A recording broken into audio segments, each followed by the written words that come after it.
वालेकुम गाइस, उम्मीद है आप सब खैरियत से होंगे। तो शुरू करते हैं आज की वीडियो। आज की वीडियो का जो मेन टॉपिक है वो है moving abroad. Moving abroad basically क्यों होता है? For the sake of financial stability, for the sake of social security and many more things, family reasons, कुछ भी कह सकते हैं। तो जो लोग वीडियो देख रहे होंगे वो नॉर्मली इस एरिया से होंगे, जिसमें पाकिस्तान, इंडिया, बांग्लादेश, अफगानिस्तान कंट्रीज़ आ जाते हैं। अब जाने के लिए सबसे इजी जो स्टेप होता है, इसको 3 स्टेप्स के अंदर कंसिडर करें। पहला स्टेप ये है जिसको हम लोग बोलते हैं अरब कंट्रीज़। अरब कंट्रीज़ के अंदर कुछ फ़ायदे हैं, कुछ नुकसान हैं। पहला फ़ायदा ये कि अरब कंट्रीज़ के अंदर वीज़ा थोड़ा इजीली मिल जाता है, क्योंकि हमसे करीब है तो आने जाने में भी इतना ख़र्चा नहीं होता। जैसे दुबई, सऊदीया, ओमान, कतर, बहरीन, कुवैत, ये कंट्रीज़ थोड़ा करीब है हमसे। इधर जाना भी इजी होता है। इजी इस सूरत के अंदर कि यहाँ पे जॉब वीज़ा पे जाते हैं ज़्यादातर। तो इनिशियली तो आप लोग बड़ा खुश होंगे कि यार इधर जा रहे हैं, लाइफ सेट है। जॉब पे जाएंगे, ऑब्वियसली पाकिस्तान में भी सपोर्ट करना पड़ेगा। इनिशियली तो आपको सब सही लगेगा, मगर यहाँ का नेगेटिव फैक्टर स्टार्ट होता है जब आप स्टेबल हो जाएंगे। उसके बाद आपका सेकेंड स्टेप आता है कि आपको अब चाहिए होती है यहाँ की नेशनैलिटी। क्योंकि ऐसे भी लोगों को मैंने देखा है जो अपने मुल्क वापस जा रहे होते हैं यहाँ पे एक अरसा, कदीम अरसा गुजारने के बाद। मैं भी ऐसे लोग वीडियोस भी देख रहे हो, ये वाली वीडियो भी देख रहा हूँ। अब यहाँ से जब पाकिस्तान जाते हैं या इंडिया जाते हैं, बांग्लादेश, अफगानिस्तान, कहीं भी जाते हैं, तो वो वहाँ जाके देखते हैं कि पूरा निज़ाम धर्म भरम है, सब कुछ डिफरेंट हो गया। क्योंकि यहाँ पे तो बहुत रूल्स एंड रिस्ट्रिक्शंस हैं, प्रॉपर फॉलो करा जाता है चीज़ों को।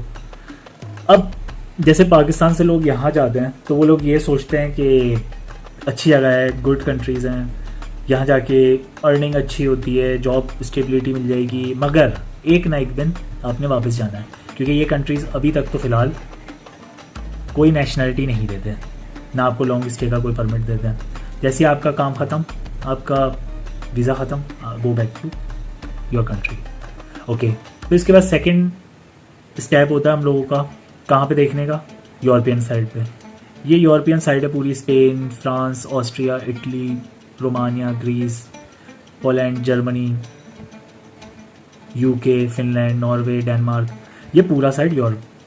अब यहाँ पे जाने का क्या फ़ायदा होता है? यहाँ पे जाने का ये फ़ायदा होता है अर्निंग थोड़ी बेहतर होती है, अरब से भी शायद अरब जितनी होती है। मगर यहाँ पे लॉन्ग टर्म एक फ़ायदा ये होता है जो जिस वजह से आप थोड़ा बोलेंगे हाँ कि यार ये ज़्यादा फ़ायदेमंद है।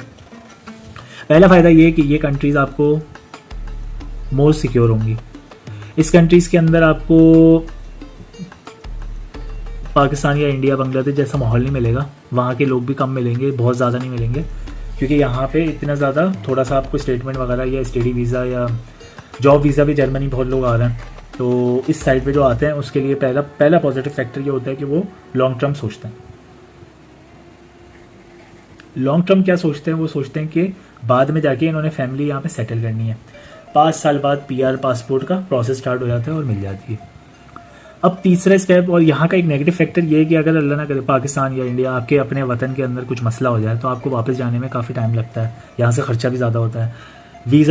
वीज़ा इशू थोड़ा कम है बनस्बत इन कंट्रीज़ के, यूरोपियन अरब कंट्रीज़ के कंपैरेटिवली थोड़ा कम है। उसके बाद यहाँ पे फ़ायदा मैंने आपको बता दिया, नुकसान भी बता दिया। अब चलते हैं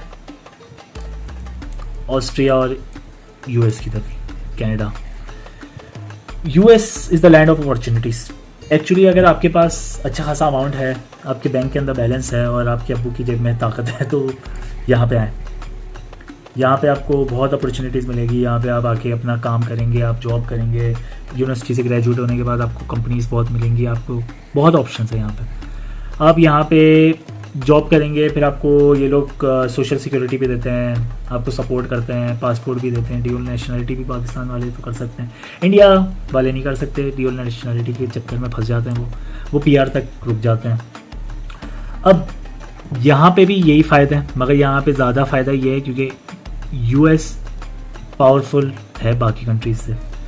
अब कनाडा को US ही सपोर्ट करता है। कनाडा तो वैसे मैं इतना ज़्यादा वो नहीं करता प्रेफर, मगर US अगर जा रहे हैं तो I think one of the best. उसके अलावा फिर बात आ जाती है चाइना, रशिया और ये जगह। अब चाइना तो टेक्नोलॉजिकल बहुत एडवांस है, ऑब्वियसली चाइना जाने से आपको बहुत ज़्यादा चीज़ें सीखने को मिलेगी। ऑब्वियसली अपनी कंट्रीज ये इस एरिया से तो बेहतर है, मगर नॉर्मली लोग इस वाली साइड से ज़्यादा इस वाली साइड को प्रेफर करते हैं, क्योंकि यहाँ पे हमारे जैसा ही माहौल होगा, पाकिस्तान, इंडिया, बांग्लादेश जैसा। अरब का थोड़ा सा मतलब वहाँ पे बहुत मतलब माहौल जो है, माहौल इस मुराद से कि आपको अजानों की आवाज़ आ रही होगी, हलाल फूड मिल रहा होगा, अरब मुल्क है ना, और आपको थोड़ा सा वेस्टर्न कल्चर का टच भी मिल रहा होगा, क्योंकि ऑब्वियसली ऑयल ऐसा बोलता है। तो ये कंट्रीज़ हो गई, ये हो गई। अब हमारी जो, अब मैं टॉपिक के अंदर बात स्टार्ट करूँगा नेक्स्ट वीडियोस के अंदर, वो होगी how to get chances in abroad, जिसके अंदर डिस्कस करी जाएंगी डिफरेंट यूरोपियन कंट्रीज़ और different strategies to move. Job visa के चांसेस बहुत कम होते हैं, मगर लोग करते हैं। दुबई के अंदर भी हम लोग डिस्कस कर सकते हैं, अगर इस वीडियो के अंदर कमेंट्स में आप लोग बोलें कि दुबई के जॉब वीज़ा के बारे में बताएं थोड़ा। और यहाँ पे यूरोपियन कंट्रीज़ भी बहुत सारी 29 हैं, तो इसके अंदर भी आप बताएं कि कौन सी कंट्रीज़, वरना फिर मैं रैंडमली कोई सी भी कंट्रीज सेलेक्ट कर लूँगा। इसके अंदर जो मेरी फेवरेट है वो इटली, ऑस्ट्रिया, जर्मनी, फिनलैंड। आज अभी 2 कंट्रीज़ ऐड हुई हैं, वो मैं आपको इस वीडियो के अंदर एक हिंट दे देता हूँ।